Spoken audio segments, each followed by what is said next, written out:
Hebreus capítulo 1, versos de 1 a 4. Havendo Deus outrora falado, muitas vezes, de muitas maneiras, aos pais, pelos profetas, nestes últimos dias, nos falou pelo Filho, a quem constituiu herdeiro de todas as coisas, pelo qual também fez o universo. Ele, que é o resplendor da glória e a expressão exata do seu ser, sustentando todas as coisas pela palavra do seu poder, depois de ter feito a purificação dos pecados, assentou-se à direita da majestade nas alturas, tendo se tornado tão superior aos anjos, quanto herdou o mais excelente nome do que eles. Que Deus aplique esta palavra em cada coração. Esta semana foi uma semana um tanto agitada.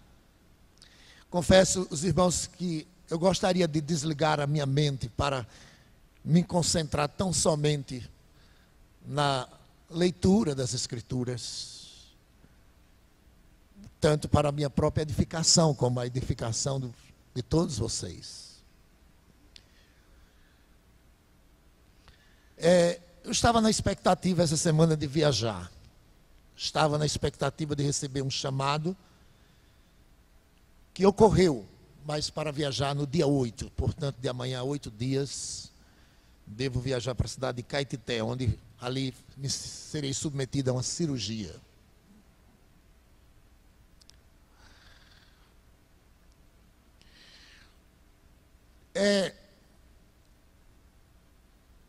Então a gente fica um tanto ansioso e,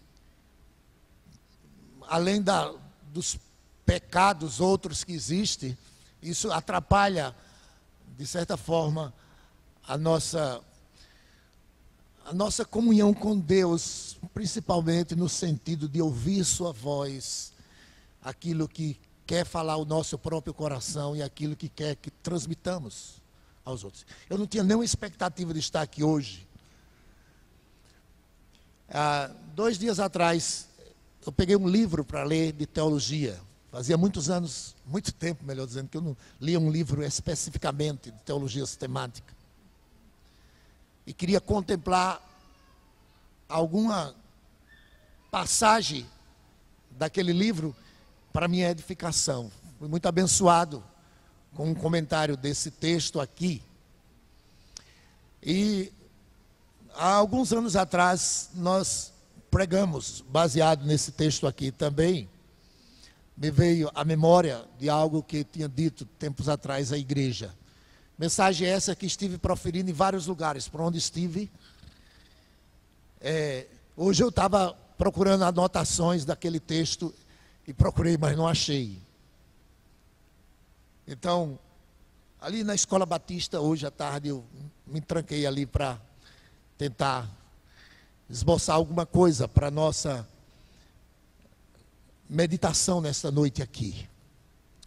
O desejo do meu coração é que esse texto que é tão glorioso, foi por causa da leitura desse texto que, orando hoje ali, com 2 irmãos aqui da igreja, orei por um período maior do que o de costume, né? Porque meu coração estava tomado de gratidão e de alegria pela obra gloriosa do Senhor Jesus Cristo.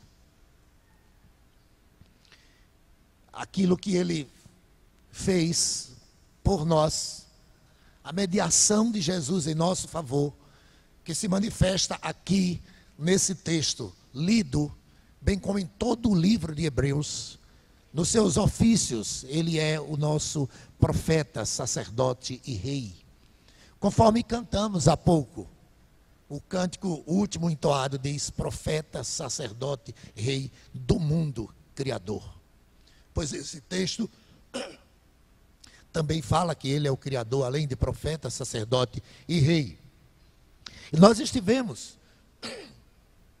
durante 2 domingos falando sobre a parábola do semeador, que podemos dizer, a parábola que fala dos tipos de solos que recebe semente, simbolizando os tipos de corações, os tipos de pessoas, como elas recepcionam a palavra. E embora a palavra do Senhor fala da semente caindo à beira do caminho, caindo em solo rochoso, caindo em solo espinhoso e caindo na boa terra, ou seja, 4 tipos de solo, na verdade só existe 2 tipos: aqueles que recebem a palavra de Deus e aqueles que rejeitam. Todos que aqui estão, ou você se encaixa em um ou em outro, ou você está entre aqueles que acolhe a palavra de Deus no seu coração e esta palavra frutifica através de uma vida de submissão e de obediência ao Senhor, ou você rejeita completamente ao Evangelho, rejeita a Cristo. Nesse sentido, não existe meio termo. A parábola faz menção de 4 solos para mostrar como isso de fato acontece, essa rejeição. As 3 primeiras sementes, elas não produziram, portanto, não houve salvação. Somente na boa terra, onde a semente produziu, foi que ficou evidenciado que de fato a palavra de Deus fez efeito neste coração. E eu chamo a atenção aqui para o segundo solo, o solo rochoso. A Bíblia diz daquele que ouve a palavra de Deus e logo recebe com alegria, mas é de pouca duração. Quando vem as perseguições e a angústia por causa da palavra, se escandaliza e deixa, e abandona, e não persevera no caminho. Esse texto aos Hebreus é uma carta dirigida justamente para esta finalidade, a finalidade da perseverança. Esse texto foi escrito para pessoas judaizantes que tinham ouvido a palavra de Deus, que estavam agora confessando a Cristo, mas que não estavam completamente satisfeitas com o Evangelho da graça. Note bem que isso é extremamente importante. Essas pessoas não estavam completamente satisfeitas, felizes, realizadas, como diz o cântico que acabamos de cantar, realização. Não estava crendo na plena suficiência de Cristo. E muitas delas estavam se voltando aos cerimonialismos dos judeus, voltando à antiga aliança, voltando à antiga dispensação. Aquilo que aconteceu com os cristãos da Galácia, que Paulo ficou admirado, que depois de terem começado no Espírito, agora estavam querendo se voltar para as cerimônias da lei. Paulo chegou a dizer: receio que tenha trabalhado em vão entre vós, ó Gálatas insensatos. Esses hebreus aqui também estavam sendo insensatos. Por este motivo, eles não estavam firmes, portanto não estavam perseverando. Outros sim, alguns estavam deixando de congregar, e por conta disso, foram enfraquecendo na fé. O cristão já foi comparado a gravetos em uma fogueira. Se você tira um graveto, se você tira um pau de lenha de uma fogueira e o coloca à parte, a tendência daquele graveto, a tendência daquele pau é ele se apagar. Então nós precisamos estar sempre reunidos, sempre juntos, congregando e adorando o Senhor, para crescermos por meio da comunhão, sermos assim fortalecidos e perseverarmos na fé. Então estava faltando para essas pessoas aqui perseverança. E essa carta foi escrita para incentivá-los a perseverarem na graça, a perseverarem no Evangelho, a perseverarem na salvação. Todos nós conhecemos alguém que um dia esteve aqui, ou nessa igreja, ou em qualquer outra igreja, e hoje perambula pelo mundo, ou mesmo enganado em religiões, em seitas, que não têm a sustentação da palavra de Deus. Por que isso aconteceu? Pode ser dito muitas coisas, mas a principal coisa, porque alguém não persevera, porque alguém não permanece na fé, é simplesmente porque deixa de olhar para a pessoa de Cristo. Esse texto aqui aos Hebreus é uma carta que começa com Cristo e termina dando honras, glórias e louvores a Cristo. É o capítulo 13, verso 21. Ali, quando está encerrando a carta, antes da última saudação, o escritor dá honras e glórias e louvores ao Senhor Jesus Cristo. Então, essa carta aos Hebreus é Cristo no princípio, no meio e no fim. Assim como toda a Escritura Sagrada. Jesus disse: examinais as Escrituras, porque são elas que de mim testificam. Então, Cristo está centralizado na palavra de Deus. E aqui, neste livro de Hebreus, em especial neste capítulo, de um modo excelente, Cristo está aqui, colocado no pináculo da glória. Eu não li todo o capítulo. Certamente leremos na continuação da nossa exposição. Porque o meu objetivo, nesta noite aqui, é falar, principalmente, desses ofícios do Senhor Jesus Cristo, que nós encontramos, em especial, nos versículos 1, 2 e 3. Então, o texto coloca Cristo fala da supremacia de Cristo. A minha oração é que o Espírito Santo, faça com que você olhe para esse texto e o seu coração salte de alegria e de gratidão. Que você contemple o Salvador, como esse escritor colocou aqui, de um modo tão glorioso, tão especial, mostrando que Ele de fato é digno de toda a honra, de toda a glória, de todo louvor e de toda a adoração. Veja como começa o texto. Havendo Deus outrora falado, muitas vezes e de muitas maneiras, aos nossos pais, pelos profetas, nesses últimos dias, nos falou, pelo Filho, a quem constituiu, herdeiro de todas as coisas, pela qual também fez o universo. Tendo Deus outrora falado, hoje nos fala através de Jesus. Ele é profeta. O profeta Isaías, no capítulo 61, ele diz: o Espírito do Senhor está sobre mim, e Ele me ungiu para pregar as boas novas. Está se referindo acerca da pessoa de Cristo. E note bem, Deus outrora falou por meio de outros profetas. Nós poderíamos citar de Moisés, de Elias, de Jeremias, de Isaías, de Daniel, de Oséias, homens extraordinários que falaram de Cristo,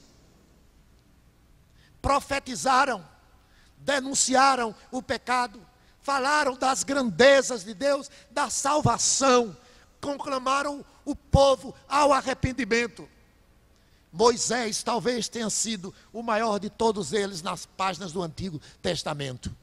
Em Deuteronômio capítulo 34, veja lá o que está escrito em Deuteronômio 34, versículo 10, diz o texto: nunca mais se levantou em Israel profeta algum como Moisés, com quem o Senhor houvesse tratado face a face.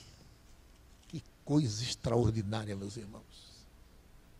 Nunca houve, colocando aqui Moisés realmente numa posição de destaque como profeta do Senhor. Diz o texto que ele falava com Deus, que ele ouvia a Deus cara a cara, face a face. Tal era a comunhão que aquele homem tinha com Deus. Isso é uma figura de linguagem. Note bem, Deus não é homem com cara como eu tenho, com face como eu tenho. Isso é uma figura de linguagem que nós chamamos de antropomorfismo. Uma figura de linguagem que atribui forma humana a Deus, que existe para que nós possamos compreender a relação do homem com Deus. Deus é espírito. Importa que os seus adoradores o adorem em espírito e em verdade. Mas ele se manifestava de uma forma tão gloriosa, tão presente na vida de Moisés, que o texto diz que ele falava face a face. Então, as escrituras mostram, que maior do que Moisés não existiu como profetas humanos. Podemos citar também de Elias. Foi um gigante. Lê sobre Elias no livro dos reis. Primeiro livro dos reis e início do livro segundo dos reis é algo extremamente glorioso. Um homem que Deus usou poderosamente, com prodígios, sinais e maravilhas. Sendo a maior de todas as maravilhas, a sua mensagem. A mensagem que ele trouxe àquele povo, conclamando aquele povo de Israel a servir unicamente ao Deus vivo e verdadeiro. Esses dois profetas, eles foram tremendos. A Bíblia diz que Elias ele nem pela morte passou. A Bíblia diz que ele foi trasladado, ele foi arrebatado pelo Senhor, numa carruagem para o céu. Isso só tinha acontecido com uma pessoa no Antigo Testamento, Enoque. A Bíblia fala que ele também foi arrebatado pelo Senhor. Dois personagens apenas na história da igreja, na história das escrituras, na história da humanidade, que não passaram pela essa morte comum que nós conhecemos. Enoque e Elias. E Elias vai aparecer juntamente com Moisés, só para vocês entenderem como esses homens foram homens tremendos, tão especiais da parte de Deus, que eles aparecem lá no Monte da Transfiguração, juntamente com Jesus. Mas ali vai ser provado a supremacia, a superioridade deste profeta que está descrito aqui em Hebreus. Que tendo Deus outrora falado muitas vezes e de muitas maneiras aos pais pelo profeta, hoje nos fala em Jesus. Quando estava ali Jesus, Elias e Moisés, e os discípulos ali, Pedro, Tiago e João, eles ouviram uma voz que dizia, se referindo a Jesus, este é o meu filho amado, a ele ouvi. Esses dois, Elias e Moisés, foram homens tremendos, mas nem de longe podem ser comparados com aquele que é o maior de todos eles, o Senhor Jesus Cristo. Oh, se você entende isso. Como isso é glorioso, você daria muitos louvores ao Senhor. Um profeta, não apenas que falou, mas todos os outros profetas, Antigo Testamento, eles falaram porque receberam do próprio Cristo a palavra. Ele é superior, infinitamente superior, porque não foi apenas um profeta, mas ele mesmo trouxe a palavra a todos os demais profetas. Lá em 1 Pedro capítulo 1, abra a sua Bíblia. 1 Pedro capítulo 1, está aí bem pertinho, na frente de Hebreus. Na frente de Hebreus tem Tiago, e logo depois de Tiago, Hebreus. Capítulo 1. Veja o que diz o verso 11. Diz assim: investigando atentamente qual a ocasião ou quais as circunstâncias oportunas indicadas pelo Espírito de Cristo que neles estava, os profetas, ao dar de antemão testemunho sobre os sofrimentos referentes a Cristo e sobre as glórias que os seguiriam.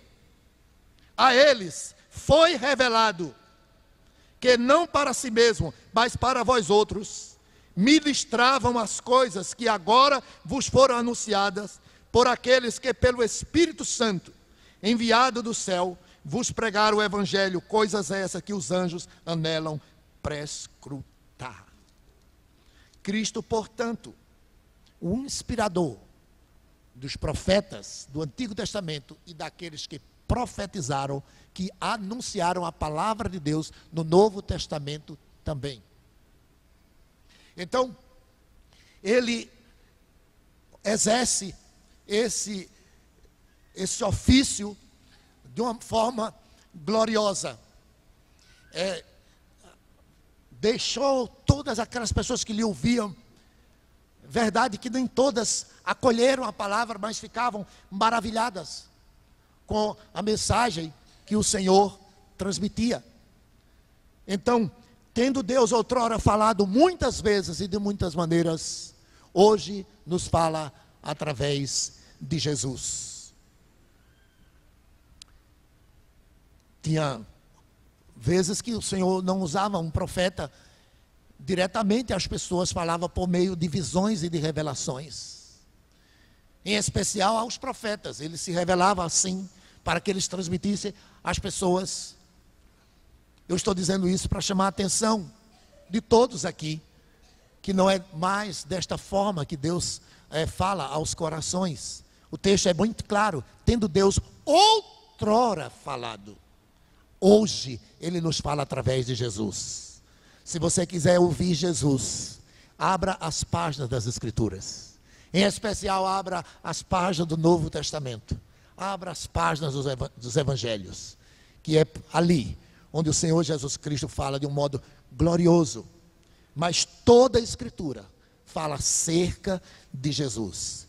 Ele é o profeta de Deus, e Ele é a própria palavra, a palavra que se fez carne e habitou entre nós. Portanto, façamos como fez Maria. Sentemo-nos aos pés do Senhor Jesus Cristo, amados irmãos. Visitantes que estão aqui nessa noite, não tem posição mais gloriosa do que essa, de sentar-se aos pés de Cristo, para ouvir a sua santa palavra. Marta, a irmã de Maria, estava ocupada com muitos afazeres. E o Senhor Jesus Cristo disse: Marta, Marta, estás ansiosa e preocupada com muitas coisas, entretanto uma coisa só é necessária. E Maria escolheu a boa parte, e a boa parte é ouvir do Senhor Jesus Cristo. Não tem algo mais glorioso e mais necessário do que isso. Às vezes, alguns zombam da palavra de Deus, zombam dos cristãos, dizendo que nós não temos o que fazer. Lamentável, não tem nada mais precioso sendo feito na face da terra do que aquilo que estamos fazendo neste momento aqui, sentados, ouvindo a voz do Senhor através da sua palavra. Façamos como Pedro, quando o Senhor Jesus Cristo disse aos discípulos: não quereis vós também retirar-vos? E ele disse: Senhor, para quem iremos nós? Somente tu tens as palavras de vida eterna. Ele é o profeta. A segunda parte é: ele é sacerdote. Veja os versículos 3, veja o versículo 3, o que diz. Eu estou em Pedro, voltando aqui, Hebreus capítulo 1, versículo 3. Ele que é o resplendor da glória e a expressão exata do seu ser, sustentando todas as coisas pela palavra do seu poder, depois de ter feito a purificação dos pecados, assentou-se à direita da majestade nas alturas. Ele é profeta, mas não apenas profeta, ele é sacerdote. Como profeta, ele trouxe a revelação de Deus. Como sacerdote, ele traz o favor de Deus pelos pecadores. Diz aqui o texto, aqui ó, ele depois de ter feito a purificação dos pecados. É sobre isso de uma forma especial que o profeta fala. É sobre isso de uma forma gloriosa. O escritor do Novo Testamento destaca em todo o livro aos Hebreus, o escritor do livro aos Hebreus. Essa carta é para mostrar a supremacia de Cristo e de forma detalhada a supremacia do seu sacerdócio, da sua obra mediadora, intercessora em nosso lugar. É isso que ele faz questão de dar ênfase, de mostrar a nova aliança que nós temos em Cristo Jesus e a superioridade desta em relação à antiga dispensação, à antiga aliança, à legislação levítica. Em todos os capítulos você vai contemplar isto aqui. Então, nós vamos ver alguns versos que falam desse serviço do Senhor Jesus Cristo. Alguns meses atrás, pregamos aqui 4 sermões, baseado no Evangelho de João, capítulo 17, a oração sacerdotal, onde nós mostramos esse serviço de Cristo, que vive, segundo Hebreus capítulo 7, a interceder por cada um de nós. Este foi o objetivo principal pelo qual o Senhor Jesus Cristo veio a este mundo. Ele veio buscar e salvar o que se havia perdido. Esse foi o seu serviço sacerdotal. Ele veio para nos mediar diante de Deus Pai. Antes de Cristo era uma burocracia tremenda. Embora todas as figuras do Antigo Testamento, todas as cerimônias do Antigo Testamento, que estavam relacionadas ao perdão para os pecadores, elas apontavam para a pessoa de Cristo. Note bem, elas eram apenas sombras da pessoa do Senhor Jesus.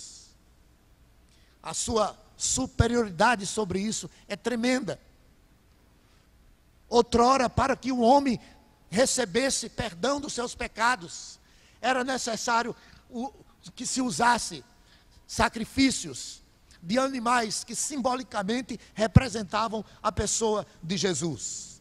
No livro de Hebreus, capítulo 7, veja aí um pouquinho mais adiante, Hebreus, capítulo 7. Veja como aquilo que Cristo fez é tão superior. Diz a palavra do Senhor, versos 25 e 26.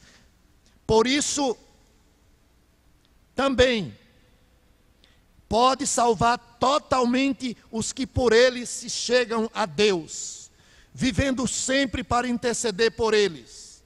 Com efeito, nos convinha um sumo sacerdote como este, santo, inculpável, sem mácula, separado dos pecadores e feito mais alto do que os céus. No capítulo 11, veja o que diz os versos, o capítulo 9, melhor dizendo, capítulo 9, verso 11. Quando, porém, veio Cristo, como sumo sacerdote dos bens já realizados, mediante o maior e mais perfeito tabernáculo, não feito por mãos, quer dizer, não desta criação, não por meio de sangue de bodes e de bezerros, mas pelo seu precioso sangue, entregou no Santo dos Santos, uma vez por todas, tendo obtido eterna redenção. Portanto, se o sangue de bodes e de touros e a cinza de uma novilha, aspergidos sobre os contaminados, os santifica quanto à purificação da carne, muito mais o sangue de Cristo, que pelo Espírito eterno a si mesmo se ofereceu sem mácula a Deus, purificará a nossa consciência de obras mortas para servirmos ao Deus vivo. Por isso mesmo, Ele é o mediador da nova aliança. Até aí. Contemple, meu irmão. Contemple, irmã. Veja que coisa gloriosa. Outrora, animais sem mancha, sem mácula, sem defeito, que representavam a pessoa de Cristo, eram trazidos para serem oferecidos. Note bem, era um ritual simbólico. Era a fé, e sempre foi, na pessoa de Cristo, que dava condição de perdão de pecados para aquelas pessoas. Mas elas não podiam fazer isso diretamente. Elas que tinham que ter a mediação dos sacerdotes e do sumo sacerdote uma vez por ano. Era uma coisa burocrática. Havia vários passos a serem dados até as pessoas serem contempladas com o perdão dos seus pecados. Mas quando Cristo veio e que João Batista o avistou, ele disse: eis o Cordeiro de Deus que tira o pecado do mundo. Portanto, Cristo veio para desburocratizar. Cristo veio para substituir. Cristo veio para se oferecer. E o seu sacrifício foi perfeito, porque o sangue que ele derramou foi sem mancha, sem mácula. Em tudo ele foi semelhante a nós, exceção feita no pecado. Ele nunca pecou. Como Cordeiro Santo, imaculado, ele foi oferecido na cruz em nosso lugar. Ele é o nosso verdadeiro sumo sacerdote. Devemos confiar, portanto, no seu serviço. Devemos confiar, portanto, na sua intercessão. E é porque ele abriu esse acesso ao Pai. É porque ele nos outorgou essa grandiosa salvação, que nós podemos agora ter comunhão com o Senhor. Podemos estar aqui adorando ao Senhor. Veja aí em Hebreus capítulo 10, como isso é glorioso. Capítulo 10, versículo 19. Confira aí na Bíblia, com o seu próximo. Diz a Bíblia: tendo, pois, irmãos, intrepidez para entrar no Santo dos Santos, pelo sangue de Jesus, pelo novo e vivo caminho que ele nos consagrou, pelo véu, isto é, pela sua carne. E tendo grandes sacerdotes sobre a casa de Deus, aproximemo-nos com sincero coração, em plena certeza de fé, tendo o coração purificado de má consciência e lavado o corpo com água pura. Guardemos firme a confissão da esperança, sem vacilar, pois quem fez a promessa é fiel. Aqui está, portanto, a Bíblia falando do privilégio, porque antes de Cristo nós não podíamos sequer entrar no santuário. Somente os sacerdotes entravam no santuário. E somente o sumo sacerdote podia chegar na presença de Deus, no santíssimo lugar chamado Santo dos Santos, separado dos demais por um véu. Somente ele, o sumo sacerdote, podia transpor uma vez por ano para fazer intercessão pelos pecados dele e de toda a nação. Mas Cristo, quando deu o seu último suspiro lá na cruz, quando ele disse: Pai, está consumado, em tuas mãos entrego o meu espírito. Nesse mesmo instante que ele suspirou, o véu do santuário se rasgou de alto a baixo, cumprindo aquilo que as Escrituras nos declaram, que o homem não pode receber coisa alguma se do céu não lhe for dado. De alto a baixo o véu se rasgou, e agora todos nós podemos ficar face a face na presença do Senhor, por causa da obra de Cristo por cada um de nós. Ele é o nosso sacerdote, ele é o nosso sumo sacerdote. Ele nos trouxe a palavra como profeta, e ele nos trouxe o favor imerecido através da sua oferta lá na cruz do Calvário por cada um de nós. Por isso que nós cantamos: ao Cordeiro Santo seja toda a honra e toda a glória. Voltando a Hebreus capítulo 1, para encerrar o último ofício de Cristo. Ele não é apenas profeta, ele não é apenas sacerdote, ele é o rei. Veja o que sucedeu após o fato dele ter cumprido a vontade do Pai, após ele ter intercedido por nós. Veja o que diz, eu leio novamente o versículo 3 completo. Observe: ele que é o resplendor da glória e a expressão exata do seu ser, sustentando todas as coisas pela palavra do seu poder, depois de ter feito a purificação dos pecados, olha o que aconteceu: assentou-se à direita da majestade nas alturas, tendo se tornado tão superior aos anjos, quanto herdou mais excelente nome do que eles. Depois de ter feito o serviço completo, o Pai o exaltou sobremaneira, lhe deu um nome que está acima de todo nome, diz Paulo em Filipenses 2, de 5 a 11.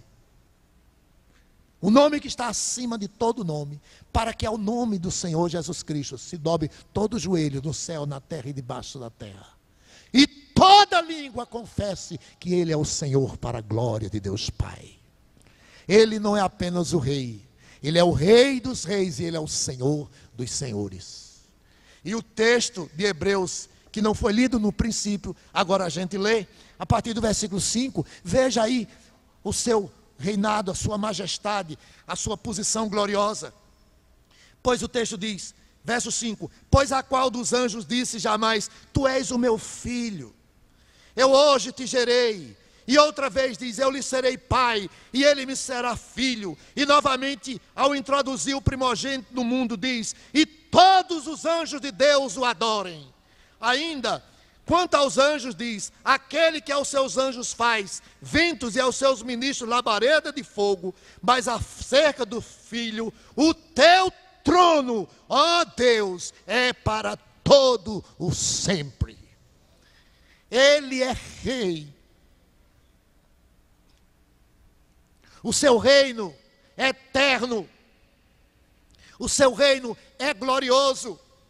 Mas os judeus, quando o conheceram, queria que ele fosse um rei político, não um salvador da alma, não um salvador eterno, mas um salvador da pátria. Eles estavam interessados apenas nas suas na satisfação das suas necessidades materiais. E eles queriam que Cristo satisfizesse essas necessidades. Quando Jesus multiplicou os pães para aquela grande multidão, a Bíblia diz que eles correram porque queriam proclamar o rei. E Jesus se ausentou deles e os repreendeu mais adiante, dizendo, trabalhai, não apenas pela comida que perece, mas pelaquela que permanece, a qual o Pai vos dará. Estavam preocupados só com as necessidades físicas. E Jesus lhes declara, eu sou o pão da vida. Aquele que deste pão comer, jamais terá fome. E aquelas pessoas, quando Jesus foi falar desse sentido espiritual do seu reino, se afastaram dele. Então, o seu próprio povo, a sua própria nação, a sua própria raça, humanamente falando, o rejeitou, diz a Escritura de João. Não compreenderam o significado espiritual do seu reino. Ele vai dizer a Pilatos, o meu reino não é deste mundo. Paulo vai dizer na carta aos Romanos, que o reino de Deus não consiste em comida, em bebida, mas em justiça, paz e alegria do Espírito Santo. Ele, o Senhor Jesus Cristo, é de fato o rei, e isso foi muito bem compreendido por aquele ladrão que foi crucificado ao seu lado. Um deles rejeitou completamente ao Senhor. Mas o ladrão arrependido, reconhecendo a sua condição digno de condenação, antes de morrer, arrependido, clama ao Senhor Jesus Cristo: lembra-te de mim quando vieres no teu reino. Embora estivesse numa situação miserável ali, morrendo na cruz, ele não estava preocupado com aquele problema ali naquele momento. Sua preocupação foi com a vida eterna. Sua preocupação foi que Cristo se tornasse não apenas o Salvador dele para aquele momento, mas o Salvador eterno. Lembra-te de mim quando entrares no teu reino. Isso é tão precioso. Então, ele é o rei. Nós somos os súditos, somos seus filhos. Ele é o cabeça da igreja. A ele nós devemos obediência. Devemos nos sujeitar. Não diga que Cristo é o seu rei. Não diga que Cristo é o seu profeta. Não diga que Cristo é o seu sacerdote, se você não submete a sua vida a Ele, se você não se entrega a Ele de todo o coração para lhe obedecer. Se Ele é o seu rei, prove isso. Obedeça às suas ordenanças, o batismo, a ceia do Senhor, para deles participarem. É assim que faz aquele que verdadeiro ama a Cristo, se submete à sua palavra, cumpre os seus mandamentos, honra a sua lei, ama ao Senhor acima de todas as coisas, vive para a glória de Deus. Contemple o Senhor, conforme o autor aqui. Muitos estavam se afastando, muitos estavam se desviando, porque estavam dando ouvidos a ensinamentos estranhos à palavra de Deus, porque estavam congregando sem a devida assiduidade, abandonando, vindo à igreja quando quisesse, participando, se afastando da oração, se afastando da comunhão, se afastando da palavra. Esse texto mais à frente vai denunciar essas coisas, mas sobretudo, eles estavam se perdendo completamente, porque estavam deixando de olhar para Cristo. Contemple o Senhor Jesus Cristo. Ele é o profeta, Ele é o sacerdote, Ele é o rei. Lá no capítulo 12, versículo 1 em diante, o escritor vai dizer: portanto nós, que temos a rodear-nos uma grande nuvem de testemunha, desembaraçando de todo o peso e do pecado que tenazmente nos assedia, corramos, pois, com perseverança a carreira que nos está proposta, olhando firmemente para Jesus, o autor e consumador da nossa fé, o qual, pela alegria que lhe estava proposta, suportou a cruz, não fazendo caso à ignomínia, e assentou-se à direita de Deus. Considerai, pois, atentamente aquele que suportou tamanha oposição dos pecadores, para que não vos fatigueis desmaiando em vossas almas. Perseverança é olhando para Cristo que você jamais será decepcionado. Se você olhar para mim, você será decepcionado. Se você olhar para algum outro irmão em Cristo, você será decepcionado. Se você olhar para alguns heróis da fé nas Escrituras, você poderá ser decepcionado, porque como homens eram também pecadores. Mas a Bíblia manda que você olhe para Jesus, o autor e consumador da fé. Ele é Deus bendito eternamente. Amém. E como um rei, ele um dia há de julgar todos. A palavra do Senhor nos diz que o rei dirá àqueles que estiverem à sua esquerda: afastai-vos de mim, malditos, para o fogo eterno, preparado para o diabo e seus anjos.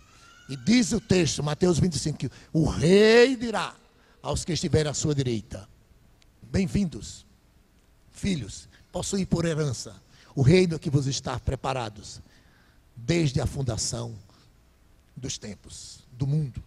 Então, isso é tremendo, né? Vinde, benditos do meu Pai. Que coisa tão gloriosa. Nesse dia em que os filhos de Deus ouvirão essa voz, só isso será céu para cada um de nós. Ele, o Senhor Jesus, Ele é o centro das Escrituras. Contemple. Todos os demais são pecadores, Você que nos ouve nesta noite aqui, você é pecador. E você precisa deste profeta, desta palavra. Você precisa deste sacerdote, dessa intercessão do Senhor Jesus Cristo. Você precisa desse rei, para que ele seja o Senhor da sua vida, para que ele conduza os seus passos, e que nós possamos viver para a glória de Deus, meus amados irmãos. Amém.